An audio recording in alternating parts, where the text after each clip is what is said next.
이 새벽에 주 앞에 나오신 분들을 진심으로 환영합니다. 찬송가 425장 찬양 드리겠습니다.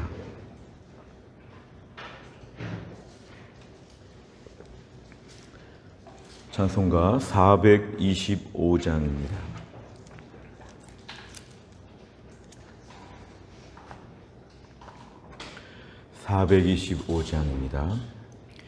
주님의 뜻을 이루소서. 고요한 중에 기다리니 진흙과 같은 날 빚으사 주님의 영상 만드소서. 주님의 뜻을 이루소서. 주님 발 앞에 엎드리니 나의 맘속을 살피시사 눈보다 위게 하옵소서. 주님의 뜻을 이루소서. 병들어 몸이 피곤할 때 권능의 손을 내게 펴사 강건케 하여 주옵소서. 주님의 뜻을 이루소서. 온전히 나를 주장하사 주님과 함께 동행함을 만민이 알게 하옵소서. 아멘. 하나님 말씀은 출애굽기 2장 11절부터 15절까지입니다. 출애굽기 2장 11절에서 15절까지의 말씀, 구약 82페이지에 있습니다.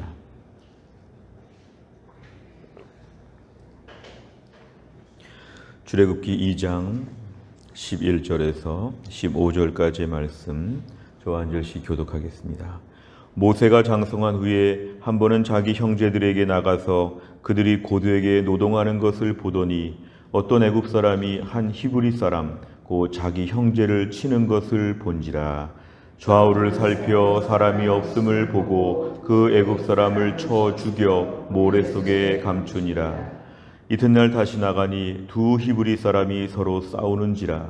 그 잘못한 사람에게 이르되 네가 어찌하여 동포를 치느냐 하매 그가 이르되 누가 너를 우리를 다스리는 자와 재판관으로 삼았느냐. 네가 애굽 사람을 죽인 것처럼 나도 죽이려느냐.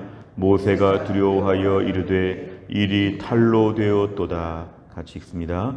바로가 이 일을 듣고 모세를 죽이고자 하여 찾는지라. 모세가 바로의 낯을 피하여 미디안 땅에 머물며 하루는 우물 곁에 앉았더라.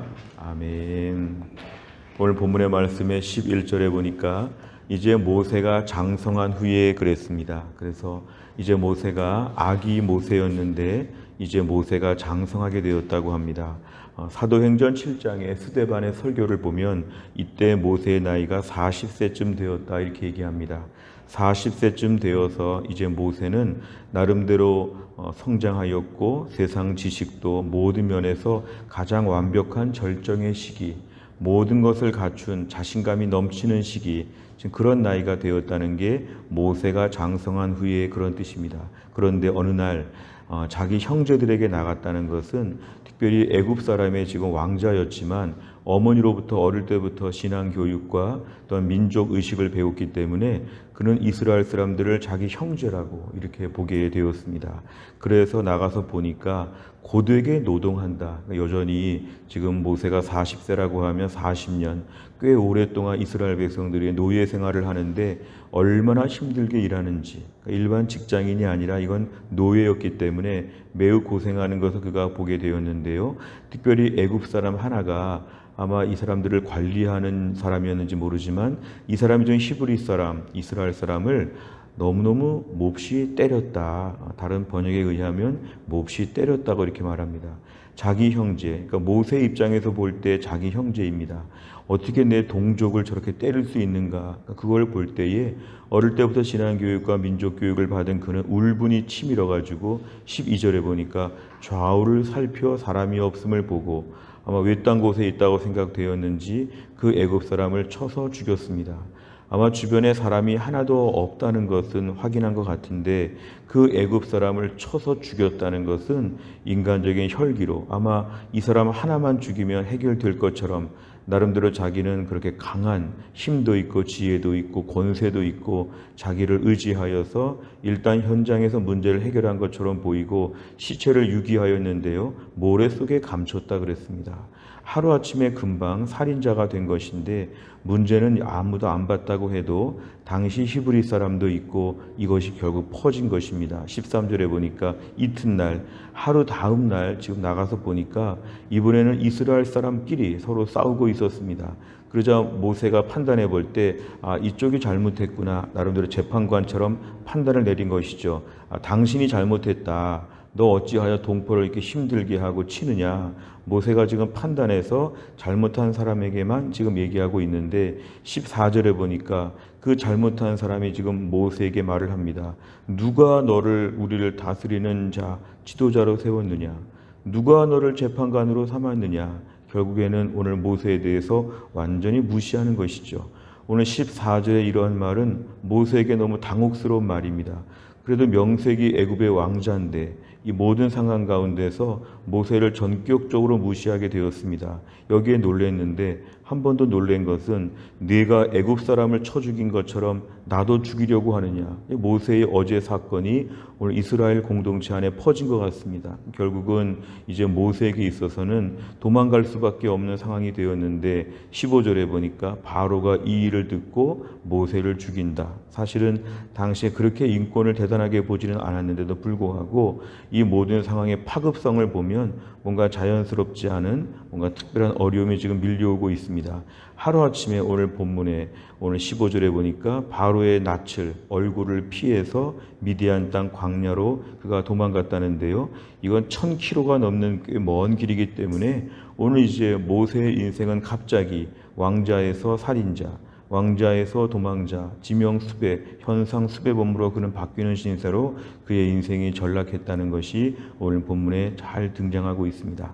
내용 관찰을 보시면 첫째, 모세는 자기 형제를 치는 애굽 사람을 보고 어떻게 행동합니까? 12절에 보니까 울분을 참지 못해서 좌우를 살펴 사람이 없음을 보고 그 애굽 사람 한 명을 쳐 죽여서 모래 속에 시체를 감추었다고 합니다. 두 번째를 보면 히브리 사람은 싸움을 중지하는 모세에게 무슨 말을 합니까? 오늘 14절에 보니까 첫 번째로는 모세의 그 위치를 공격합니다. 누가 너를 우리의 지도자로 세웠느냐? 누가 너를 재판관으로 세웠느냐고 하면서 정면으로 따집니다. 또 한 가지는 다른 사람, 애굽 사람을 죽인 것을 봤는데 나도 죽이려고 하느냐? 이런 말을 합니다. 오늘 본문에 이 사람은 매우 무섭게 말을 하고 있을 때 오늘 모세는 지금 여기서 당황할 수밖에 없는 어려움에 봉착하게 되었습니다. 세 번째를 보면 모세는 왜 자기 형제들을 위해 나섰음에도 오히려 인정받지 못하고 쫓기는 신세가 됩니까? 오늘 본문의 모세는 애굽의 왕자였습니다. 애굽이라는 그 큰 나라에서 아마 왕이 서열 몇 위에 해당할지도 모르고 누가 봐도 또 왕자는 기본적으로 아마 이렇게 외적으로 옷이나 복장이나 이런 걸 볼 때 그가 왕자로서의 모습이 분명히 드러났을 텐데 사람들은 이걸 인정하지 않았고 또 11절에 모세가 장성했다고 하니까 이제 모세는 자신감이 충천할 때였습니다. 나이 40의 애굽의 왕자라 하면은 그는 지식도 공부도 많이 했고 모든 것에 다 많은 걸 갖췄기 때문에 어머니로부터 들은 거는 있어서 안타깝게 이 일을 생각하다가 이 문제를 자기 힘으로 해결하려고 했던 교만함이 있었다는 걸 저희가 알게 됩니다. 결국은 11절에도 볼 때, 12절에도 볼 때 지금 자기 동족 이스라엘 사람들을 괴롭히는 애굽 사람 하나를 내 힘으로 충분히 해치우면 문제가 해결될 것처럼 아마 13절 다음 날 또 나가서도 또 어제 같은 걸 봤으면 애굽 사람 또 한 명 정도는 죽일 수 있는, 어찌보면 모세는 지금 매우 거칠고 매우 교만하고 자신감이 넘치는 것이죠.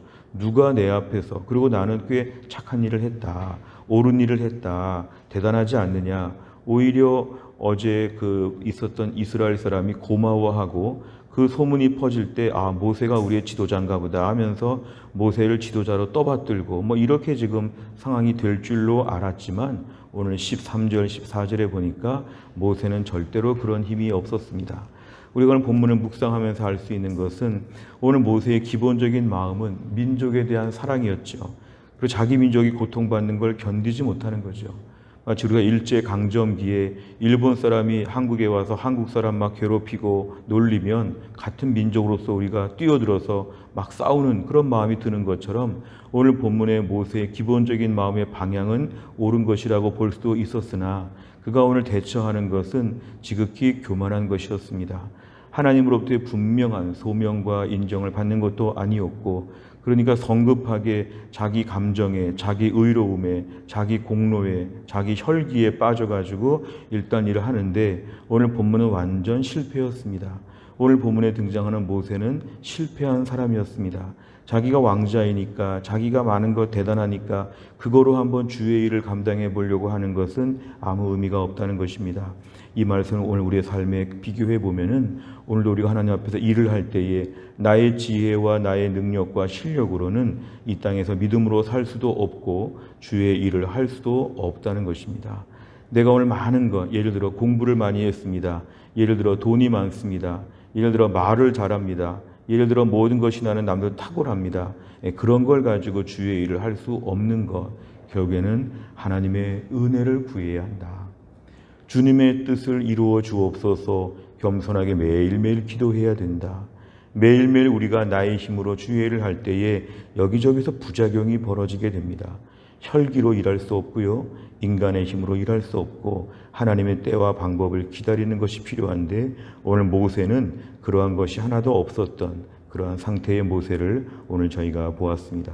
느낀 점을 보면요, 네 번째, 자기 자신의 실력과 열정만으로는 하나님의 일을 감당할 수 없다는 사실을 통해 무엇을 느낍니까? 오늘도 우리가 주를 위해서 일할 때 우리에게 많은 일이 맡겨질 수 있습니다. 특별히 교회 공동체 안에서, 교회 안에서 많은 섬김과 직분들이 있습니다.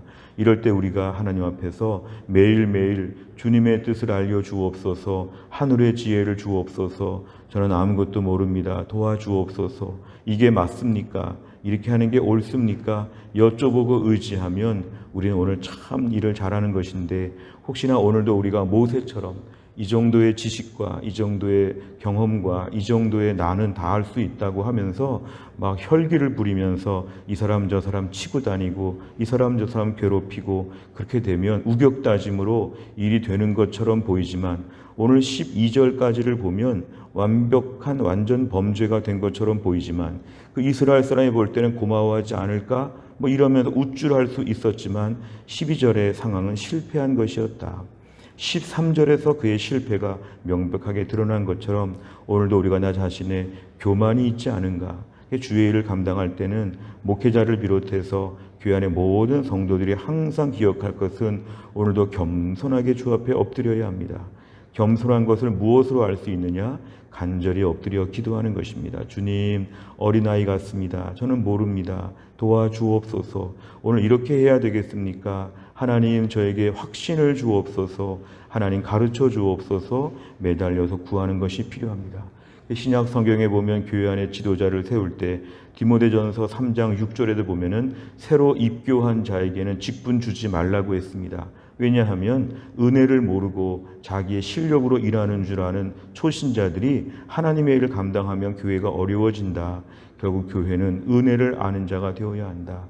내 안에 교만한 마음들, 내 실력을 의지했던 것들을, 오늘 모세와 같은 마음을 우리가 오늘 다 내려놓아야 합니다.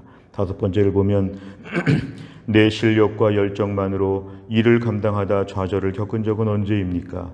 내 힘이 아닌 하나님의 때와 방법에 따라 주어진 일을 감당하기 위해 오늘 무엇을 실천하겠습니까? 또한 나를 살면서도 영적으로 오늘도 성급하지 않도록, 몰아치지 않도록, 하나님보다 앞서지 않도록, 은혜보다 나를 의지하지 않도록 우리가 오늘 기도하는 것이 필요합니다. 우리 안에는 거친 맹수와 같은 마음이 있어서 때론 주의 일을 옳은 일임에도 불구하고 잘못된 방법으로 할 때가 많습니다. 큰 방향성은 좋은데 작은 과정이 문제가 될 때가 있습니다. 오늘도 하나님의 일은 하나님의 방법이 있다는 걸 믿어야 됩니다. 하나님은 천지만물의 모든 걸 주관하십니다. 하나님은 돌멩이로도 일하실 수 있습니다. 어린아이로도 일할 수 있습니다. 그러니까 내가 오늘 모세처럼 장성했다. 나는 많은 걸 갖추었다. 나는 이제 다 할 수 있다. 이런 식의 그러한 질풍노도와 같은 마음들을 철저하게 내려놓아야 합니다. 오히려 신앙생활 중반전 이후에는 이것이 우리에게 중요한 기도 제목입니다.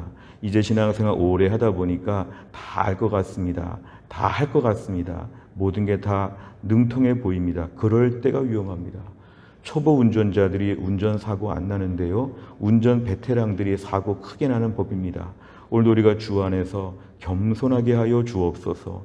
혈기 부리지 않게 하여 주옵소서. 내가 제일 똑똑하다고 생각하지 않게 하여 주옵소서. 오늘 내 자신이 하나님 앞에 은혜를 구해야 됩니다. 40세까지의 모세는 매우 부족한 모세입니다. 80세까지 모세가 되면서 광야에서 훈련을 받아서 비로소 80세의 쓰임을 받은 것이죠. 아직 내 수준이 40세 이하의 모세의 수준이라면 이제 80세의 모세가 될 수 있도록 더 내 자신을 훈련시켜야 됩니다. 오늘 주님 저를 가르쳐 주옵소서. 나이가 60, 70, 80이 되어도 하나님 앞에서 어린아이처럼 매달려 기도하면 마지막까지도 우리는 은혜로운 상태로 주의 일을 감당할 것입니다. 또한 나를 살면서도 하나님의 때와 방법을 구하고 겸손하게 주를 섬길 수 있기를 주의 이름으로 축원합니다. 기도하겠습니다. 하나님 아버지 감사합니다. 이 새벽에도 하나님께서 저희를 깨우시고 주 앞에 나와 기도하게 하여 주신 하나님 아버지, 오늘 모세가 40살이 되었을 때 얼마나 똑똑하고 얼마나 신분이 높고 얼마나 자신감이 넘쳤을지, 그러나 그가 상황을 해결할 때에 인간적인 교만함과 혈기로 결국 일을 그르치고 도망자가 된 것을 보았습니다. 하나님 아버지, 오늘도 우리가 주의 일을 감당하면서 나의 실력과 능력과 모든 것을 너무 의지하여서 너무 지나치게 자신감이 넘치고 지나치게 하나님 좌충우돌하면서 몰아칠 때가, 급할 때가 얼마나 많은지 모릅니다. 주여, 우리의 이러한 교만함을 용서하여 주옵소서. 하나님 앞에 더 납작 엎드리게 하여 주시어서 오늘도 주님의 뜻을 이루어 주시고, 내 뜻이 아니라 주님의 선한 뜻이 이루어지고, 나의 방법이 아니라 하나님의 방법을 의지하여서 하나님께서 일하시는 것에 시중을 들 수 있는 겸손한 마음을 우리에게 허락하여 주옵소서. 하나님, 또 한 날 주님께 기도할 제목이 있습니다. 오늘도 김혜은 권사님을 하나님이 고치셔서 골육종암 말기에 하나님의 기적이 있게 하여 주시고, 면역 치유를 통해서 종양 수치는 떨어지고 하나님 아버지 건강한 백혈구 수치는 올라가고 점점 더 몸이 건강해질 수 있도록 아버지 하나님이 함께하여 주옵소서. 오늘 목요일 신효승 권사님과 한지열 집사님 투석을 받는데 아버지 하나님 잘 감당할 수 있도록 하여 주시고, 남은 인생 이러한 시간들을 너끈히 감당할 수 있도록 아버지 하나님이 함께하여 주옵소서. 하나님 아버지, 간절히 기도합니다. 어제 수술한 중고등부의 한지성 수술을 잘 받게 하심을 감사합니다. 하나님의 은혜 가운데 아이가 평생 그 수술한 발이 건강할 수 있도록 하나님이 함께하여 주옵소서.